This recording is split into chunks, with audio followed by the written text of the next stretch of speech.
pinakamalaking Yamashita Treasure Deposit na naitago sa buong Metro Maynila. Ito ang pag-uusapan natin ngayon, ang sikreto kung saan posibleng naitago ang mga kayamanan dito po sa Metro Maynila.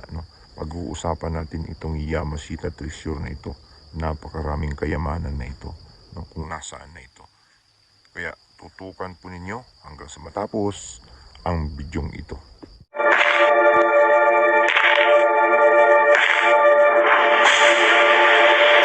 Welcome treasure hunters all over the Philippines. Welcome to my channel. Naniniwala ba kayo sa kasabihang ang naghahanap ay makakatagpo?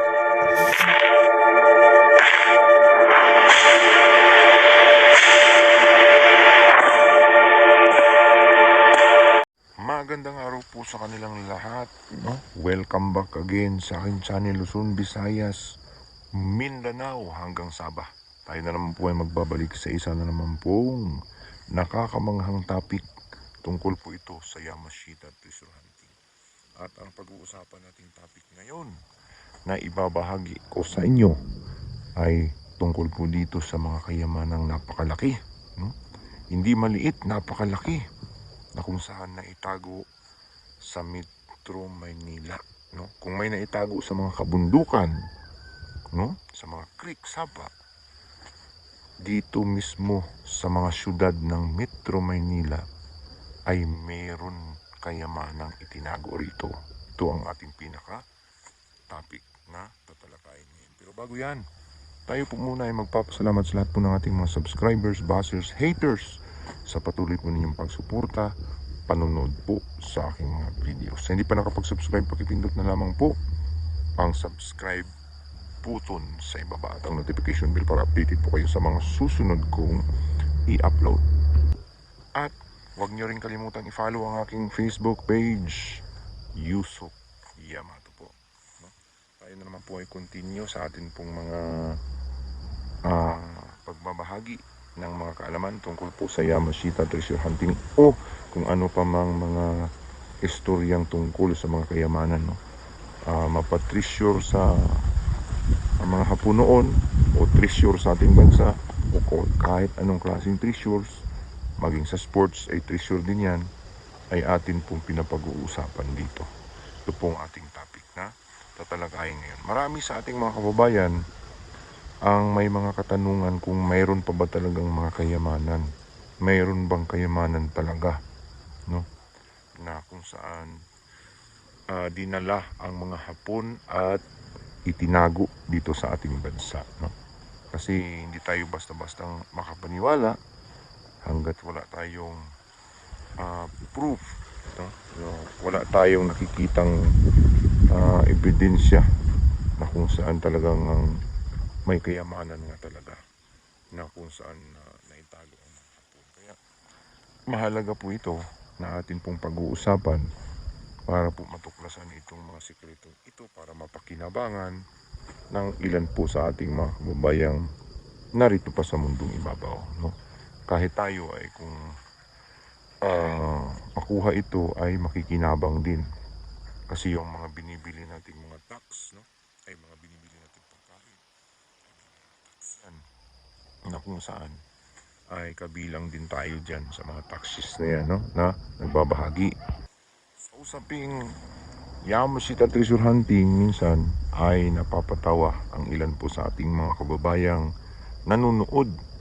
Kasi para tayong, kumbaga, nababaliw daw kung pinag-uusapan natin yung mga kwento na kung saan hindi pa naman aprobado, wala pang pruiba tayong naipapakita. Sa pruiba, sinasabi nilang wala pa daw pruiba, mayroon marami. Yung mga na-download natin na mga nakakakuha, mga videos na nagre-recover sila doon sa kanilang mga ipinapakitang paghuhukay at yung mga naka-recover na hindi man full video footage ito na inaipapakita, ay mayroon na tayong naipapalabas na legit talaga na mga video na nakakakuha ng mga gold bars sa Yamashita Treasure Hunting. Subalit hindi lamang full details, no? Hindi lamang ibinabahagi ang buong detalye talaga ng pagkukuha, yung sequence, kasi delikado po kasi, no? Pagdating sa mga kayamanan, no, ay napakainit sa mata, no? Napakadelikado na pag-initan ang ilan po sa ating mga kababayang nakakahukay. Kaya ang napapakita natin kung di litrato ay short video, no, sa mga nakakahukay. Kasi hindi din sila pumapayag na ipapakita yung buong detalye kasi nanganganib ang kanilang mga buhay. Sana po ay maintindihan ninyo sa ilan po sa ating mga kababayang nagko-comments.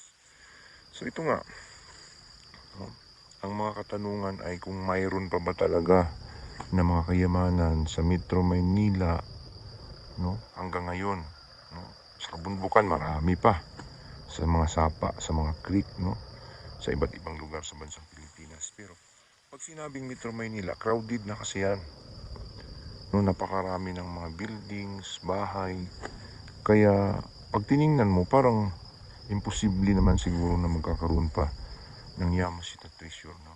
Nandiyan kasi nahuhukay na yan ng mga gumagawa ng building. Kaya maraming nagtatanong, mayroon pa ba talaga? Meron. No? Itong ating pag-uusapan kung ano yung lugar na yan, ano yung mayroon na yan. So pag sinabing Metro Maynila, ano ba ang may pinakamalaking load dyan? No? So ang mga nakakahukay, no, ay mga malalaking negosyante din, mga businessman o mga malalaking tao rin kasi sila yung may kakayahang magpa-project.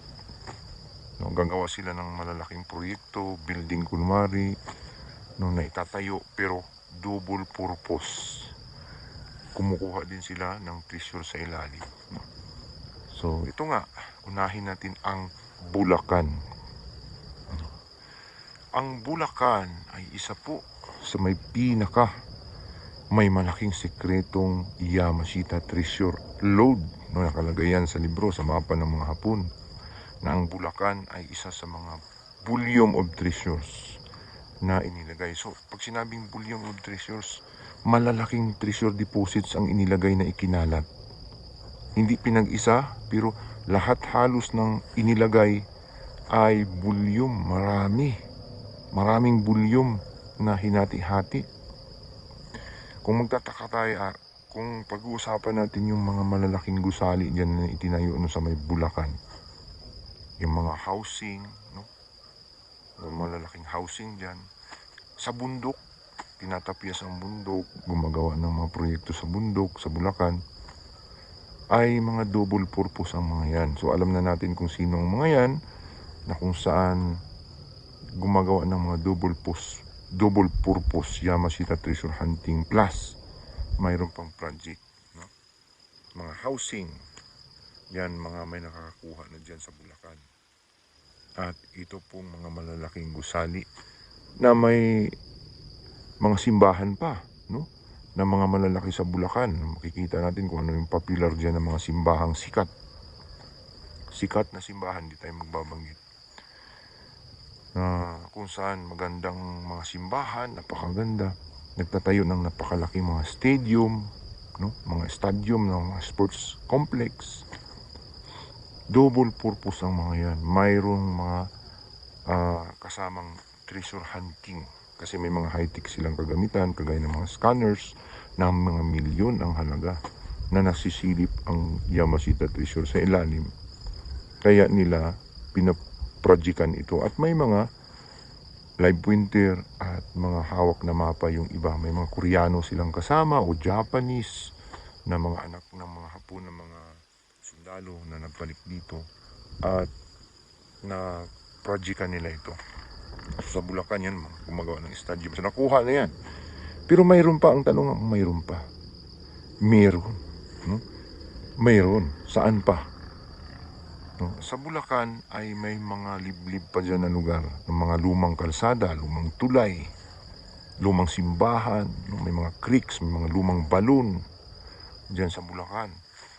Ayan ay ikinalat dyan ang Yamashita Treasure. So kung may makita kayong mga hugis puso, triangles, mga punong kahoy na kalinyang, mga punong kahoy na baliti, akasya, triangular, no, mga batong may mga nakafile, mga triangles, heart shapes, rectangular, no, kwadrado, ano pa man, diamond shapes na ginawa ng tao at ibinaon, itinago at iba nakalitaw na may mga nakaukit na mga bato.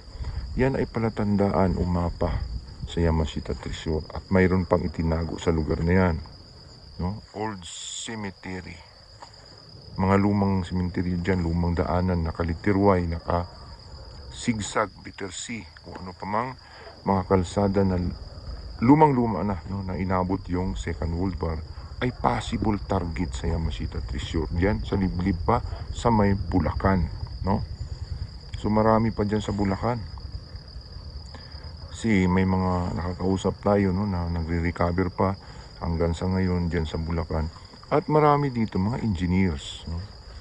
Mga may pinag-aaralan, no, may kakayahan. Kasi yung iba hindi naman maniniwala dito, tatawa lang kasi siyempre mahirap nga naman tuklasin ito na kahit ordinaryong tao ka lang o ordinaryong tao ka lang, kung may interes ka sa pagti-treasure hunting at malakas ang loob mo, yun po pwede. Yun lang ang po pwede. Yung mga kahit wala kang kakayahan pero napakalakas naman ang loob mo, minsan nakakakuha ang mga ito dahil sa sobrang lakas ng loob, pinipilit, nakadali, no, nakatsamba, yun. Pero yung mga kadalasang nakakahukay, no, ay mga matataas na antas ang pamumuhay.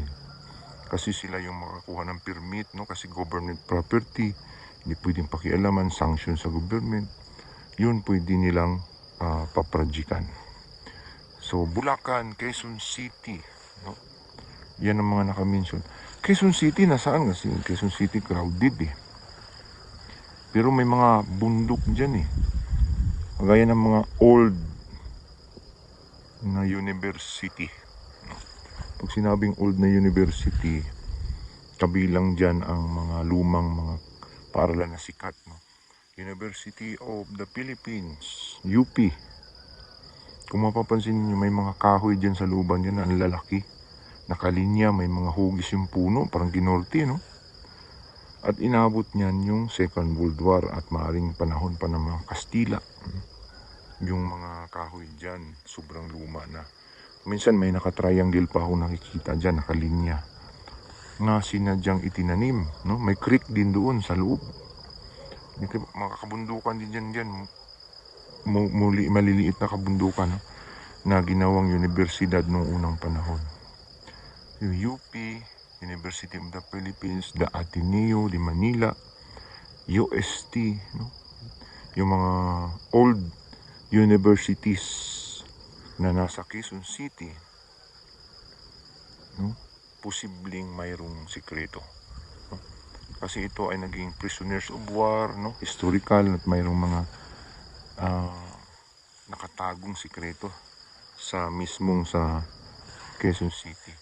Sa ilalim po ng Central Bank, sa ilalim mismo ng Central Bank, ay mayroong sikreto dyan. Siyempre Central Bank yan eh. Pero sa tagal ng panahon, yung Central Bank ay hinawakan niya ng iba't ibang gobyerno ng unang panahon, kagaya ng mga Hapon, no?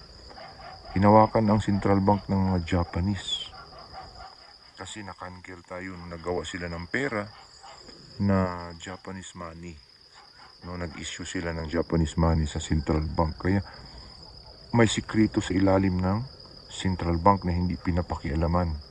Binabantayan ito ng mga military, itong Central Bank na ito sa ilalim. Quezon City yan, no? So sa mga Quezon City, sa kalsada na na-cross, yun ay possible target. Kasi gitna ng kalsada, mahirap pakialaman yun eh. No? Creeks ng Quezon City. No, kasi pag kahit na syudad, may creeks din dyan eh, pero marumi. No, possible ay mayroon ding naitago sa mga creeks ng syudad. No, yun. Kasi creeks eh, old churches, old parks, old cemetery, old universities. No? Lahat ng pwedeng paglagyan na kung saan government property para hindi galawin ng tao ay possible target ito. Dahil ikinalat, hindi pinag-isa. No? Pag sinabing ikinalat, lahat ng pwedeng mapagtaguan ay possible na doon may nakalagay mga lumang sementeryo dyan sa Quezon City. No? Pero ang iba, napaprajikan na, no? Nakuha na yung iba. Pero mayroon pa yan, hindi pa yan nakukuha. Kaya dyan sa Central Bank, sa ilalim, di man pwedeng pakialaman yan dahil mayroon daw 400,000 tons dyan na itago na gold bars. Ayon yan sa World Bank. No? Yung hoods, yun ang nagsasabi dyan na mayroong itinago dyan sa loob mismo ng Central Bank na napakalaking halaga ng mga gold bars deposit. At kabilang dyan yung mga treasures pa ng mga Japanese at mga Spaniards noong unang panahon. Hindi naman pinapakialaman yan eh. So treasure din yan. Yung Central Bank ng ilalim mismo. Then, ito pong Pasay City. No? Pasay ay isa sa pinaka may malaking sekreto. Pero dinig ko parang nadali na yun sa Pasay City. Manila Bay, yung Mall of Asia, no? Tinayuan na ng mga malalaking negosyo. Ay dyan yata yun na itago yung mga barko, no? Mga malalaking barko dyan na ipalubog dyan na puno ng treasures. Ay possible nakuha na rin yung mga malalaking tao yan, no? Pasay. Pero may natira pa. Kasi mayroon pa dyang yung highways na malalaki sa ilalim na may tunnel ang mga Spaniards noong unang panahon na ginamit ng mga Amerikano mula Quezon City papuntang Pasay. Yun ang tinakpan yata, gagawing subway. No? Kaya may double purpose ang paggawa ng subway mula Quezon City, dadaan ng Pasig, din papuntang Pasay City. So marami pa dyan, no? Yan ang target dyan sa may Pasay. No? Sa ilalim, galing ng Quezon City, yung subway na yan. Dadaan ng Pasig kasi sa Pasig, yung mga Philsport Arena ba? Ultra, Pasig City. Yung sports complex sa loob ay mga lumang pugadlawin, mga lumang kuweba ng Katipunan ay nandyan sa may Pasig, sa loob mismo ng sports complex na hindi naman pwedeng hukayan yan. Pinipreserve, no? Ginagawang parang training camp ng mga athletes, no? Sa Pasig. At possible na paglagyan yan kasi si Andres Bonifacio, yung unang panahon ng mga heroes, mga katipunero, ay mayroon diyang sikretong taguan na kung saan ngayon wala na. Mga bato na lang makikita mo na posibleng nasarado at napaglagyan ng sikreto ng mga Hapon. No? Kaya dinig ko ay i-recover din yan yung Pasig City Ultra. Kaya mapapansin natin kung pag pumasok tayo dyan sa Pasig, no, sa Ultra, ay mayroong parang palasyo dyan ng mga bato na may nakatriangle na punong kawayan sa itaas eh. At saka perfect ang sukat ng pagkatanim sa itaas ng mga batong yan. Ay maaaring yun yung pugad, yung mga katipunero ni Andres Bonifacio nung taguan yan dyan. Maaaring sa ilalim nun may kuweba, no? Na itinago, tinakpan ng mga malalaking bato na sa ilalim. So yan ay possible target lamang. Sa mga kukontra, pwede po kayo mag-comments dyan. No? Sa mga may alam, pwede din po kayo magdagdag ng komento sa atin pong comment section. So, yun po yung sa Metro Manila, mayroon pa. No? Kagaya banggitin natin yung mga sports complex dyan. Dating mga cemetery ang iba dyan eh. Rizal Memorial. No? Memorial, pag Rizal Memorial, ang alam ko yan ay mga dating libingan noong unang panahon na ginawang parang sports complex. At kung mapapansin natin, papansinin nyo, may mga nakatanim dyan ng mga punong kahoy na nakalinya. Mga sintinyal, punong mangga pa yung iba, no? Nakahalatang lumang-luma na. At yung nakalinya, ang ibig sabihin niya dalawa. No? Dulo at sa dulo, magkabilaan. Na mayroong ibinaon dyan, maaaring sa mga kalsada mismo, sa gate mismo. At hindi mo naman pwedeng hukayan yan kasi government properties. No, mautak din ang mga Hapon, doon nila inilalagay sa syudad sa mga mismong sa lumang kalsada o daanan mismo kasi hindi mo naman hukayan yun ng 100 feet, 200 feet, di masira yung kalsada. Hindi rin pwedeng tayuan ng building yun kasi mismong kalsada yun eh. Kasi kung ilagay niya sa gilid, no, yung treasure ay madali kasi magtayo ka ng building doon, madaling kunin. Kaya inilagay nila mismo sa may daanan. No? May palatandaan nila mga punong kahoy. Naka-triangle, nakalinya, 3, 4, no? Triangular. Yun ang mga palatandaan. Then, yung Manila Bay nga, no? Intramuros, yung may mga lagusan diyan sa ilalim. Nasarado yun, no? Posibleng may sikreto yun. Sa Intramuros, yung mga old golf course, no? May golf course din eh. Sumari may sikreto dyan. At yung mga lumang simbahan dyan sa buong Metro Manila. Possible yan kasi ang mga Hapon mautak eh. Ikakalat nila yan sa mga lugar na kung saan hindi mo pwedeng pakikialaman. No? Ito ay may mga nakarecover na ng mga ganito sa mga old churches, old cemeteries, parks na mismo sa syudad. No?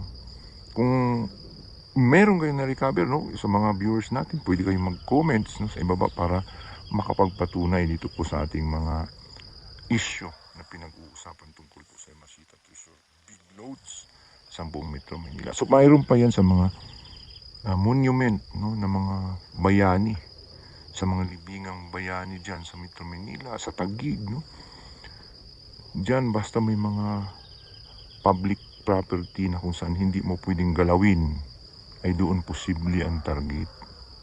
No, kasi ano yan, national treasures. So ang national treasures, nilagyan pa ng treasures para double purpose yung doon itatago para hindi pwedeng magalaw. No? Katunayan, may mga kakilala akong na mga nakakadiscover nito at nagtataka. No? So yung mga pansyo na kanilang nabubuksan may mga lamang bumbay. Akala nila tao, bumba palang laman sa loob. Paano nangyari na ang pansyon na akala mong tao ang nakabaon ay lumang bumba ang nandoon, no? Siyempre mag-isip ka, ano kaya ang mayroon dito? Bakit ganito? No? So may mga sikreto pa talaga dito sa buong Metro Manila. So nalabanggit natin, no? Yan ang mga may mga big load, Bulacan, Quezon City, Pasay, no? At Taguig, no? Yung Taguig na yan, Pasig. So mayroon pa dyan, kung pupunta tayo ng mga Cavite, Laguna, Batangas, mayroon pa dyan ang mga lumang cemetery siguro, mga lumang taniman ng unang panahon dyan, sa mga malapit sa beach, no? Sa dagat, sa gilid, possible yan. Yan po ang ating mga prospect, no? Na possible targets sa mga big load sa Yamashita Treasure dito sa buong Metro Manila. So mayroon pang mga malalaki pero hindi na Metro Manila, no? Mindoro, yan, malalaki dyan. Sa Quezon Province, no?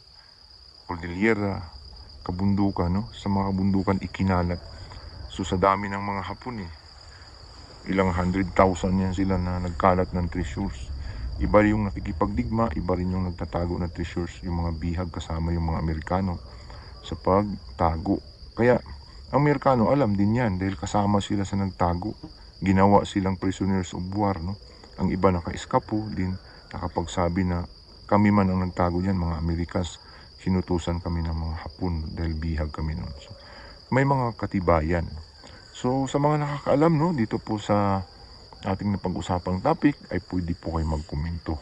No, kung hindi naman kayo maniniwala ay pwede naman, hindi naman sa pilitan itong ating pinag-uusapan. Ito lang po ay possible, no?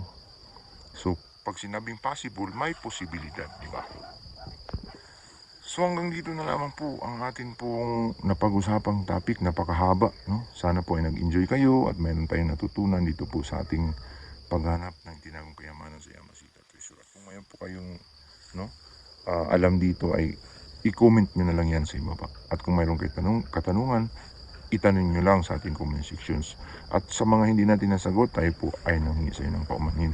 At kung tayo din po ay may pagkakamali, sorry po sapagkat tayo po ay hindi perfecto. Maraming salamat po.